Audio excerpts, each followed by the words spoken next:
business as usual politics.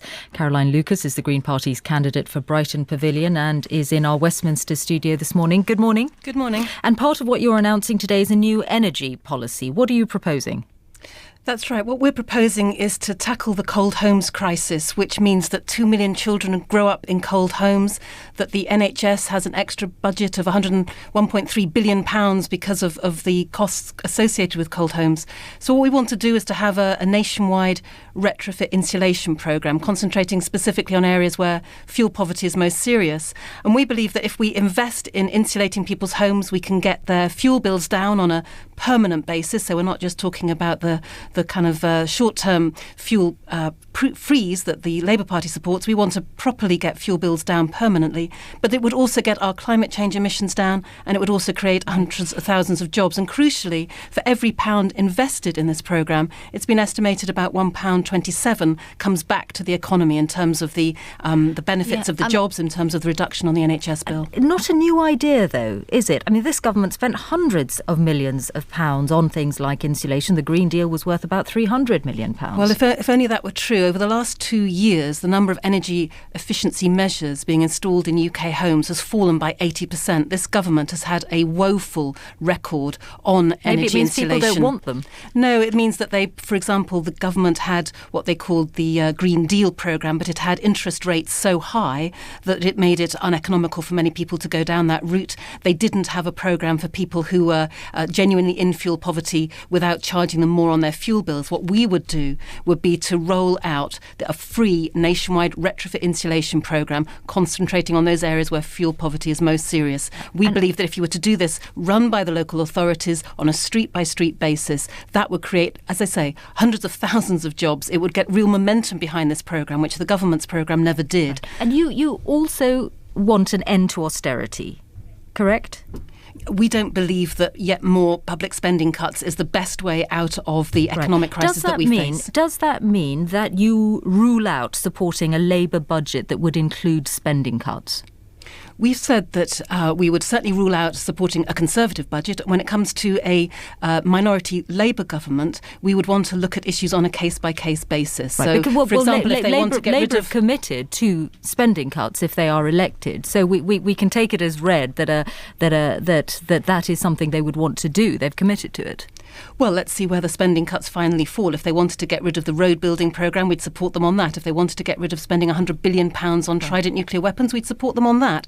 If they wanted to get rid of HS2, we'd support on that. So what we are saying is that we're not talking about a formal coalition. We will look on a case-by-case basis. It's so important what you stand for. I'm sure you would say it's always been important what you stand for, but it's increasingly important, not just because it appears we're heading towards a hung parliament, but also because your membership has increased so substantially over the last few months. Would you call yourself a libertarian party?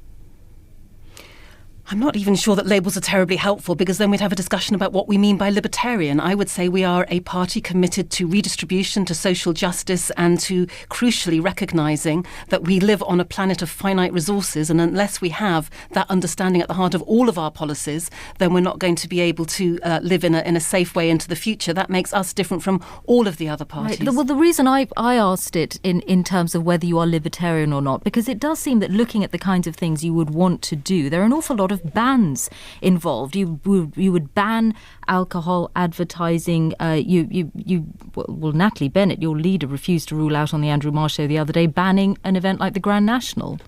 Is that something you would want to do, ban the Grand National? It's not something that I would want to do. What I would like to do is to look at the evidence about the extent to which animal welfare is or is not compromised by races like the Grand National. We know that every year... You wouldn't rule it out either? Well, I wouldn't rule out something without having looked at the evidence. The issue around the Grand National was part of an animal welfare manifesto that was launched earlier. One of the proposals there was to look at the evidence on this, because we know that around 400 animals, racehorsing animals, are killed every year, raced to death, essentially. We know that there have been accidents in the Grand National in the past. Animals not killed. Recently. Not for the last 3 years, but since 2000, I think there have been 24 animals killed. So it's something that we want to look at. We want to look at the evidence. I think anybody would think that would be a sensible way forward. But when have animals been raced to death? According to the Animal Aid campaign on this, they are saying that in the UK, on average, around 400 animals are raced to death every year. They also talk about, so you're going off what they're saying. You haven't looked into it yourself. Well, I'm asking for a review. The whole point is we want to review the evidence. That's one small point in an overall animal welfare manifesto that talks about focus on getting rid of factory farming, that looks at trying to get rid of the long-distance transport of animals that we know still goes on, animals travelling for far more than the 8 hours restriction that they should have. So, I think you would agree that any sensible party would look at evidence, and that's what we're suggesting we do on this. Do you model yourself on the German Greens, which have been part of ruling coalitions in the past? I'm just wondering whether you see yourself putting down lots of red lines, or whether you see yourself as a party that would be a constructive part of a government. Well, we have ruled out being part of a coalition government, and I think, if you look at the experience of the Lib Dems in their coalition with the Tories, it's not a model that has been a huge success for them, and you end up losing your identity and quite possibly your integrity as well. That's why we would do what we've done in Scotland. The Scottish Greens supported the government there on a case-by-case basis. Similarly, the London Assembly supported Ken Livingstone's budget, but then in return got certain concessions that they wanted in terms of, for example, launching what became known as the Boris Bikes, but was in fact a Green initiative.